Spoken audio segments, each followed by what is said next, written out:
بقى نهايه فاينل كاس مصر بين الاهلي والزمالك. الاهلي قدر يفوز على الزمالك ويخطف الجيم كده بلغه الكوره بالجونين اللي شفناه وسيناريو الجيم اللي كلنا اتفرجنا عليه. ولكن هنا ممكن نقف عند جوزيه جوميز اللي المدير الفني للزمالك بعد رابع ماتش. طبعا الراجل خاض مع الزمالك اصعب ماتش بالنسبه له هو ماتش الاهلي، واعتقد ان الكل متفق ان جوزيه جوميز ادى اماره او مدرب مبشر بالنسبه للزمالك. الراجل في 4 مباريات كل مره بيبان له بصمه مختلفه شويه، يمكن اكترهم بالنسبه لي كان ماتش امبارح.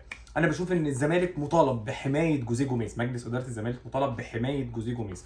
حطوا في اعتباركم يا جماعه ان الزمالك ظهر بشكل افضل بكتير من الاهلي في فترات كبيره في الجيم في مراحل اللعب المختلفه. النهارده الزمالك كان عنده قدره انه يطلع يضغط على الاهلي، يحرمه من الطلوع بالكره طول الوقت. التريكه بتاعت ان اوباما يلعب في ظهر اللعيب رقم 6 بتاع الاهلي اللي هو كريم نيدفيد في الماتش طول الجيم، اوباما بيلعب في ظهره فبيحرم الاهلي من الطلوع بالكوره، ودي ميزه كويسه عند الاهلي. فمصطفى شوبير يلعب الكره الطوليه فالزمالك ياخد الكوره مره ثانيه. وجود اوباما وعبد الله السعيد، رغم ان انا بشوف ان عبد الله السعيد طول ما انت بعده عن المناطق المهمه في مرمى الخصوم طول ما الزمالك بيتاثر، ولكن في الاخر اوباما كان بيقدر يعمل الدور بتاع اللينك ده. عبد الله بينزل لتحت يستلم مدونجا فيطلع اوباما هو اللي يستلم في نص الملعب. الراجل مبين اماره للزمالك، شكل الفريق متحسن جدا دفاعيا وهجوميا. شكل الزمالك وهو بيضغط من قدام فريق قوي. في لقطه في الدقيقه 60 70 كده الزمالك طلع ضغط خطف الكوره من الاهلي ب7 لعيبه وجوزيه جوميز وقف سقف لهم. الراجل شايف حاجه بتحصل. وخلي بالك لقطه الضغط دي ظهرت من ماتش الاسماعيلي في الداخليه في ابو سليم،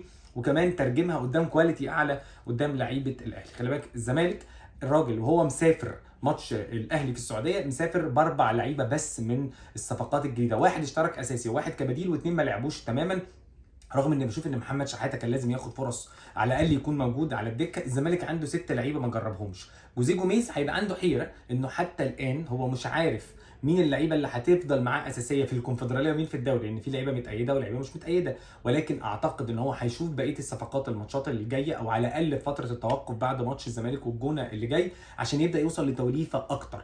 ولما جوزيه جوميز يحط ايده على معظم اللعيبه المهمه، انا اتخيل ان شكل الزمالك هيتحسن، لان بدنيا الفريق تحسن، تكتيكيا الفريق تحسن جدا. هتفضل آفة الزمالك الكبرى ودي ممكن نتكلم عليها في فيديو تاني خالص، هو انه بيوصل كتير وكل المهاجمين اللي موجودين عنده كفيلين ان هم يضيعوا كل الفرص. لكن جوزيه جوميز مبشر جدا. الحكم بدري لكن الراجل ادى اماره ان جوزيه جوميز عامل شغل محترم، وانه السبب الرئيسي في ظهور الزمالك بشكل افضل بكتير جدا قدام الاهلي، لان كل اللعيبه اللي لعبت في الجيم ده ما عدا 2 بس، واحد اساسي وواحد بديل، هم لعيبه من الصفقات القديمه من قوام الفريق الاساسي. فجوزيه جوميز مدرب مبشر 100% للزمالك.